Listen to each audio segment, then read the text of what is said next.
அனைவருக்கும் அன்பான வணக்கம். நான் இன்று கொடையின் சிறப்பை பற்றி கூறுகிறேன். கொடை என்பது குடை போல அல்ல, மழையிலும் வெயிலிலும் பிடிப்பது குடை.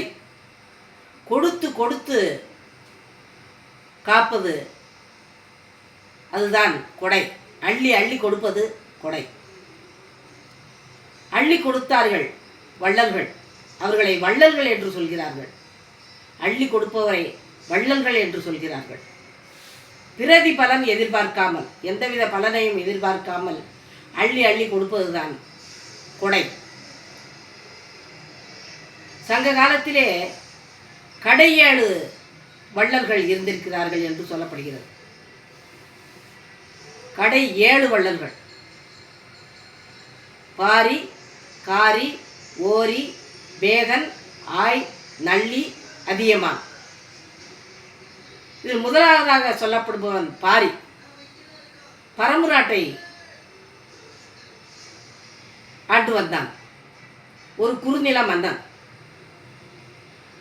அவன் ஒரு நாள் நாட்டை சுற்றி வலம் வந்தான். தன்னுடைய தேரின் மீது ஏறி நாட்டை சுற்றி நாடு எப்படி இருக்கிறது என்பதற்காக பார்ப்பதற்காக வலம் வந்து கொண்டிருந்தான்.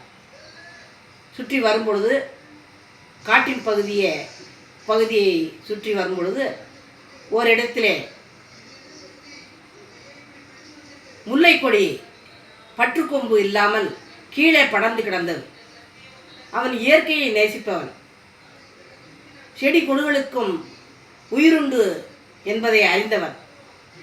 எனவே தன்னுடைய தேரை விட்டு இறங்கி தேரை அந்த முல்லைக்கொடியின் அருகிலே கொண்டு போய் நிறுத்தி முல்லைக்கொடியை தேரின் மீது ஏற்றிவிட்டு, பட்டுக்கொம்பாக ஏற்றிவிட்டு நடந்தே வந்து சேர்ந்தான் தன்னுடைய அரண்மனைக்கு. அவனுடைய கொடைத்தன்மை சொல்ல வார்த்தையே இல்லை. அதியமான் என்ற ஒரு குறுநில மன்னனும் இதே போலவே கொடைத்தன்மையிலே சிறந்து விளங்கினான்.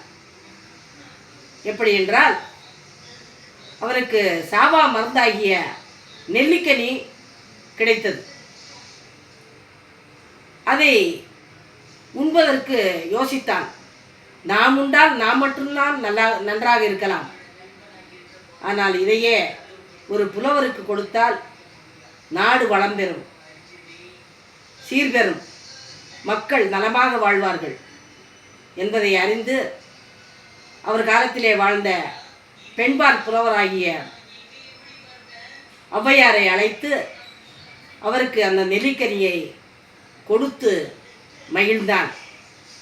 நீங்கள் சாப்பிட்டால் இந்த நாடு நலமாக இருக்கும் என்பதை கூறினான். ஆக புலவர்களை மதிக்கக்கூடிய பண்பு உள்ளவன். இப்படி கொடைத்தன்மையை பற்றி சொல்லிக்கொண்டே போகலாம்.